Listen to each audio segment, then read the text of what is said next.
Okay, so in this video I'm going to show you the procedure to separate the line work from the paper. And before I do that, I'm just going to put this up on the screen again in case you're on my YouTube channel and not one of my students. You can refer back to this part of the video if you get lost. If you're my student, I'll give you this PDF that you're looking at here.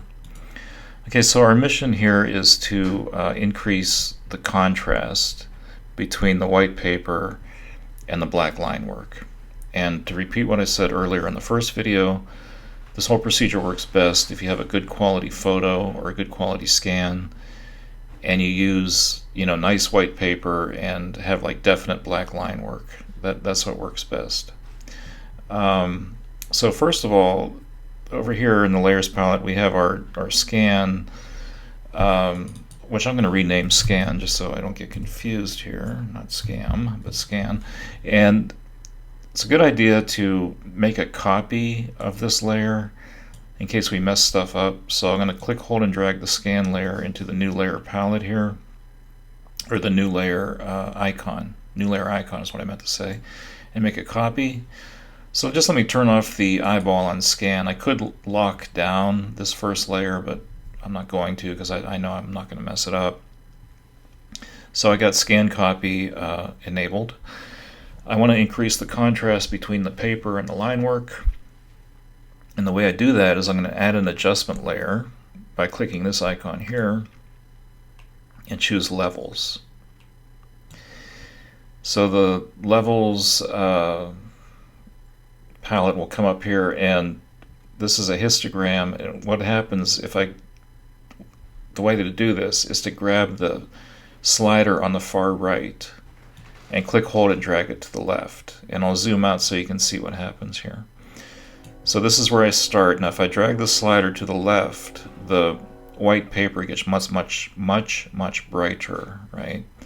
Now if I go too far to the left, it starts to destroy the line work. And this that you're looking at here, this is not good. You want to maintain the nice integrity of your line work so you can see the strokes and the nice hand-drawn quality, but you want to increase the contrast. So every photo and every scan is going to be a little bit different. So you got to just kind of do this optically. You got to decide, well, that's too much because I'm losing the qualities of the line work that I like. So I'm going to go to right about there, and I'll zoom in. You can see what my levels histogram looks like. And again, it's not like there's no definite numbers or anything you can punch in. You just have to do it by eye, and make your own choices. Okay, now if you haven't used Photoshop for a while, this step will actually the next few steps will seem kind of weird, but just stick with me. First of all, we have to merge this levels layer and the scan copy layer, so it's one layer so we can copy the image. Hold down the shift key and select scan copy, so both levels and scan copy are selected. Now we have to merge them. The keyboard shortcut which I use all the time to merge selected is Command or Control E, or you can go click on these three horizontal lines and you can choose merge layers, which is here somewhere. I hardly ever use it. That's why I have trouble finding it. So merge layers, or Command or Control E.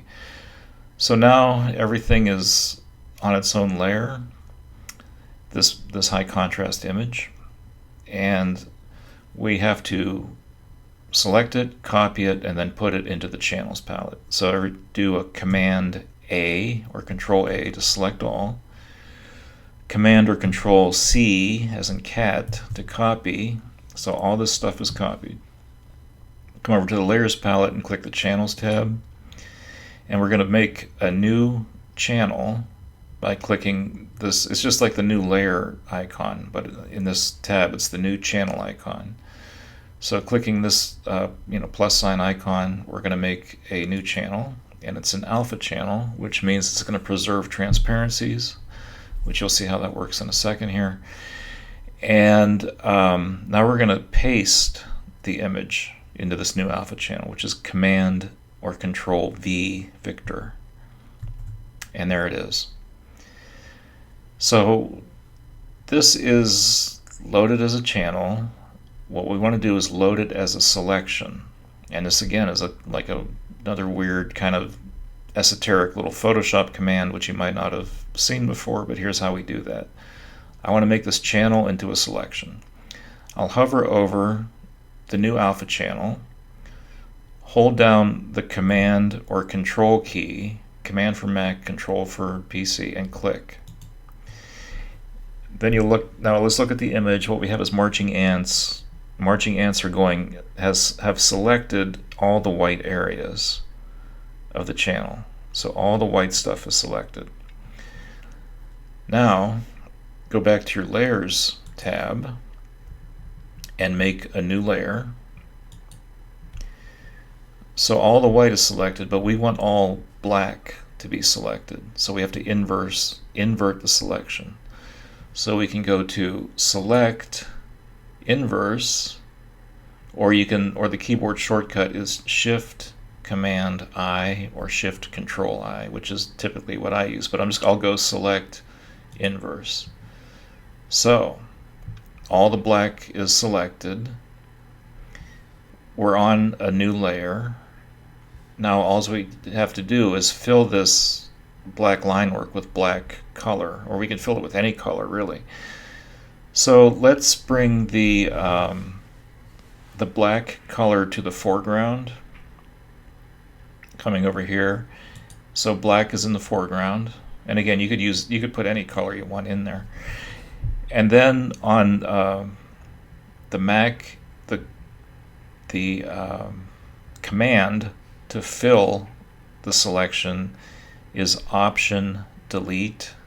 On the PC, it's Alt Backspace. So Option Delete or Alt Backspace will fill this with black. So I'm going to go Option Delete. There's my phone. And you might not be able to see it because let me turn off the eyeball here. And I'll deselect Command D. And over here, so here's my lines I just made. And I'm going to click on that, I'm going to call it lines. I'm going to make a new layer underneath lines. And I'm just going to fill this with white just so we can see what's going on here. So I'm going to grab the white as the foreground color, and I'll just use my paint bucket tool and make sure you're on the right layer there. So that's cool. All right, so now let me show you here. Here's my lines layer, and I'm clicking them off and on so you can see. Okay, so here's the thing. Now, we did all that, so you're asking, well, so what? What did we do that for? All right, well, what's cool now is, so I got the white layer, I got the lines layer, I can make a new layer, and I could call it color. And just let me choose a color. Oh, I don't know, how about like a nice green that's not too gross here. And I'll just grab any brush that I want here. Let me I'm just going to use the Airbrush. So I'm on a color layer here. So I can color underneath the line work. Okay?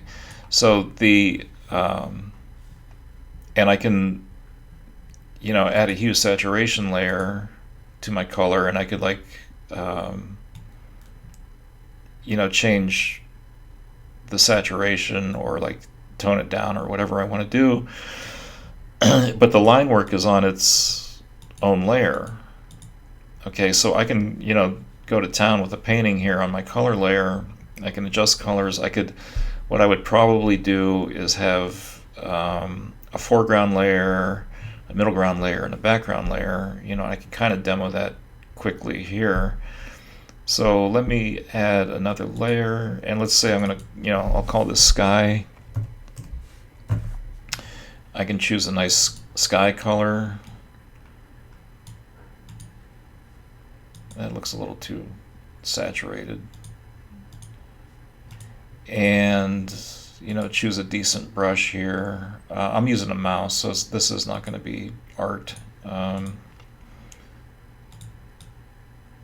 So I'm on a sky layer. I can like paint over this, right? And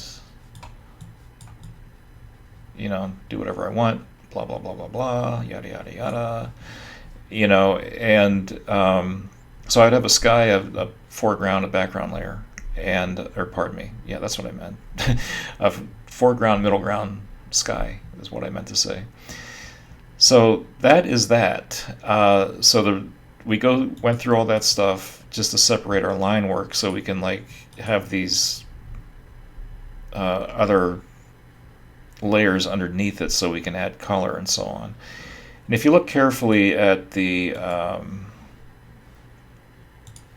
line work I brought in, there are some artifacts of texture from the paper. If you wanted to get rid of those, you could use your eraser tool, and you could really get detailed and really clean up this. Or